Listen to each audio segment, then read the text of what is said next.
Hey there, it's Ben from TryWizard Gaming, and we're back. Today I'm just going to do a quick video to unlock the Mastery Pass, to just revel in the jingly goodness of buying a whole bunch of swag. It's the last week for Eldraine Mastery, so as a reminder, if you didn't buy your pass, that if you've gotten to a high enough level, you should buy it before it rotates. Last chance. For all the people who are solely interested in drafting and not the cosmetics or the cards for constructed play, the break-even level on Eldraine Mastery is level 105. That's the point where you get 2,000 gems and 9,500 gold, which is equivalent to 3,400 gems, slightly above it when you're talking about the entry fee for ranked draft. So that's what I mean by break even. If you only care about the gold and gems to draft as much as you can, you need to be level 105. That's a bit higher than it was last set. But this set, they changed the rewards. They also increased the amount of experience you can get per week.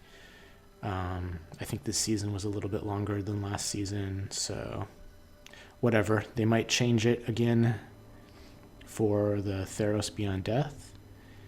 Maybe I can mention that in my next video when they actually release the Theros Mastery system.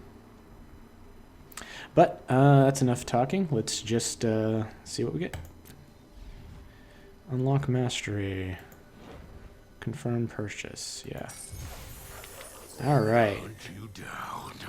Foxes. 10,000 gold. Sleeves. More. Packs. More. Cards. Yes, explosions. Gems. More. Okay. More? I guess these are all just cosmetics. I want cards, not cosmetics. And orbs. Alright, so that's it. Impressive. I hope that was fun. Let's just throw in some orbs. Do a few more jingles. I'll open some packs too, why not? We'll open some packs after we get through all these orbs. Mastery orbs. Sir Eleonora, the Discerning.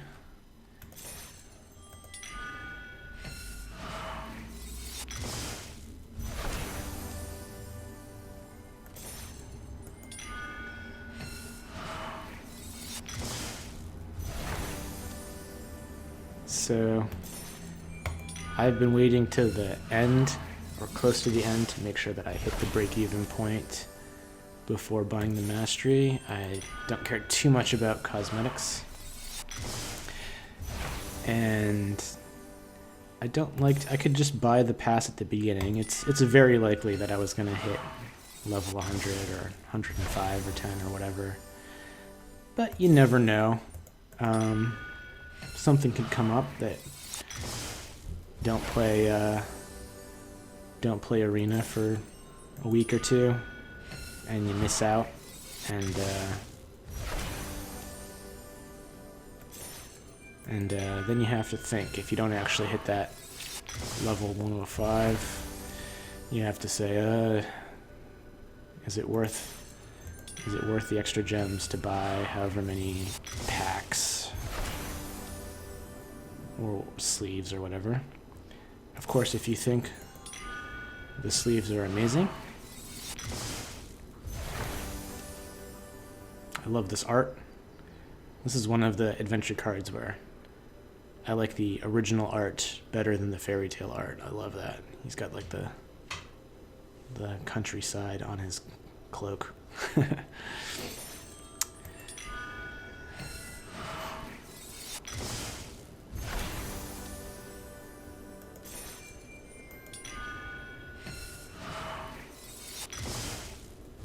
this weekend we're going to have World Championships coming up. I'm looking forward to the team series. They're going to be doing team draft in Theros.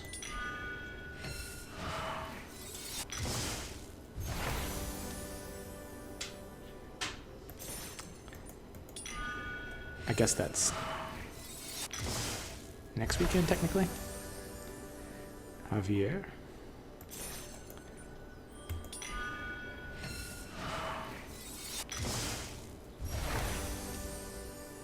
And the cleave.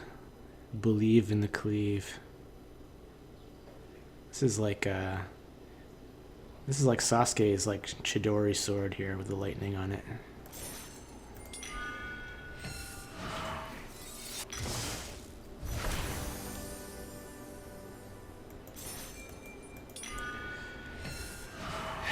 And the green. I didn't do many Eldraine draft videos. I think anyone who's been drafting on Arena knows the issues with Eldraine on Arena. They definitely toned down the mill decks. Basically, I stopped drafting on Arena. It was around my, I don't know, 5th or 6th draft where I went like 4-3 or 5-3, and every single opponent, like 7 opponents in a row, were playing mill decks. And I was like, I don't need to do this anymore. Doesn't matter whether I win or lose. I draft the set twice a week in paper. Overall, I didn't think it was a great set. My biggest issue with Eldraine was that there were too many threats that were just situationally unbeatable. And not your typical bombs. Like when I think of a bomb, it's something that's just like an amazing card in any situation. But there are lots of cards in this set at rare. I mean, there's mythic bombs too, but even uncommon, there are cards that are just like sometimes not so bad, sometimes don't do anything, but sometimes just completely unbeatable. And I felt like this set more than any other set I played, that too many of the games would end effectively when somebody just played a card that the other person couldn't beat, which is different than, say, like in the core set M20. Most of those games ended because one player or another either curved out and had better creatures, it's that they kind of ground out their advantage, removed all of their creatures, traded off their creatures, got some card draw, and like one player has more than the other kind of at the end after you work through everything. Maybe you have an evasive creature that can get through, or even just attack and use pump spells to get in the last points of damage. There was a lot of races. There's a lot of like games that kind of grind out to an end, but like in Eldraine, that's not how the games typically ended. There were fast aggro decks which could win normally, but there's just so many games where someone plays like an improbable alliance and you can't beat it. Or you're playing an improbable alliance and they play Revenge of Ravens and you can't beat it. Or they play a Wicked Wolf and it's a huge indestructible creature and you can't beat it. Or they play a Resolute Rider and it's a life-linking indestructible creature and you can't beat it. And sometimes most of those cards are not actually overpowered if you think of like their strengths and their weaknesses and how they balance off, but they're the types of cards that are just unbeatable if your deck doesn't have the tools, or you don't have the very specific answer for it in hand when it's played. Something like Sir Conrad. Sir Conrad dominates the board state in any time it's on the battlefield. It's like, if you can kill it, it's not such a big deal. Sometimes they play it and you just kill it. But if your removal is like pacifism or charmed sleep or something, then it just sits there and mills you to win, or just makes combat impossible.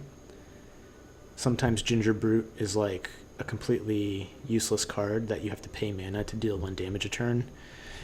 And sometimes you put an Embercleave on it or something, and it's this unblockable thing that deals 4 damage or 5 damage a turn. So I certainly don't think Ginger Brute's an unfair or unbalanced card. It's just like, yeah, sometimes it sucks, sometimes you just can't beat it. And so it's kind of like how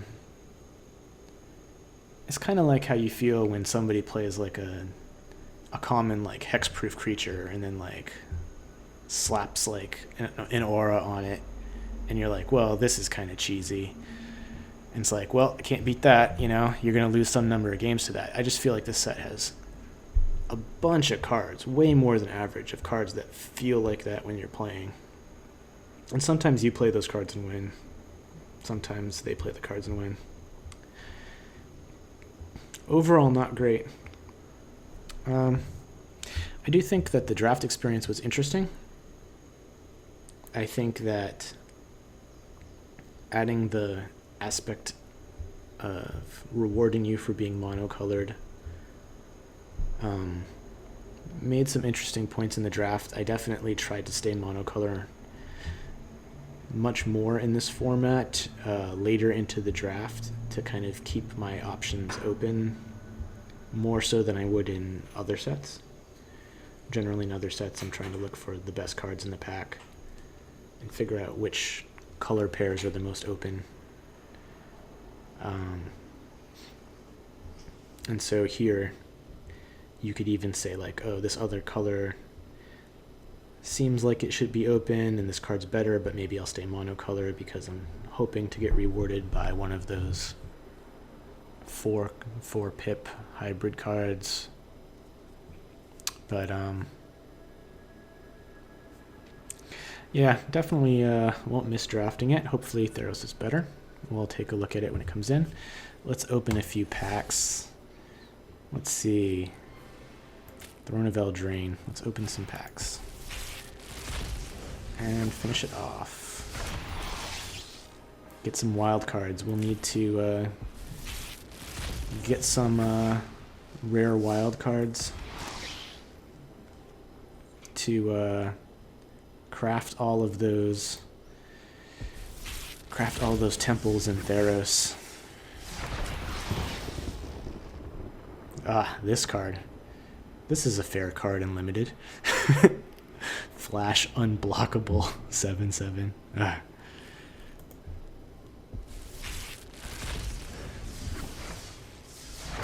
Alright, mythic rare. Fires.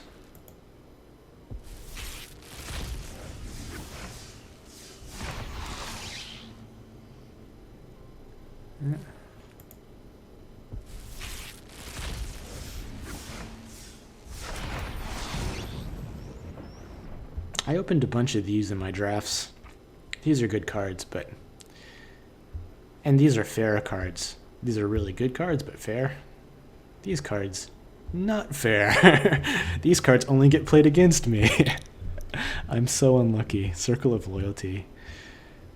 Man, I'm assuming this was built to be good enough for Constructed, but like, this is so stupid for Limited. And my biggest pet peeve in like Magic design are cards that are like clearly not good enough to be in Constructed, but are just like completely ridiculous in Limited. And I'm not sure this is it. I think this card might have been intended for Constructed. But man, that card's crazy.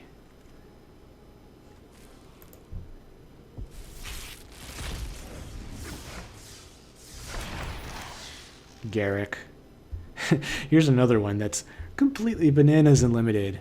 I think this was intended for constructed too.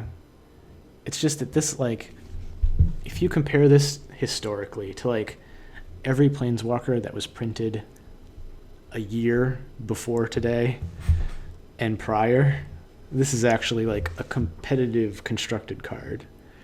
It's only unplayable in the world where we're playing 3-mana Planeswalkers like Oko and Teferi and Narset.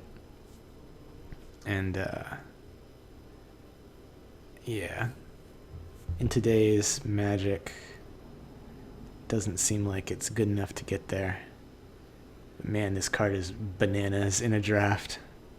Puts 4 power on toughness onto the board each turn for free. Alright. Let's get rid of these Eldraine packs. Probably won't be seeing many more until next month's Mastery. They'll probably mix a few in.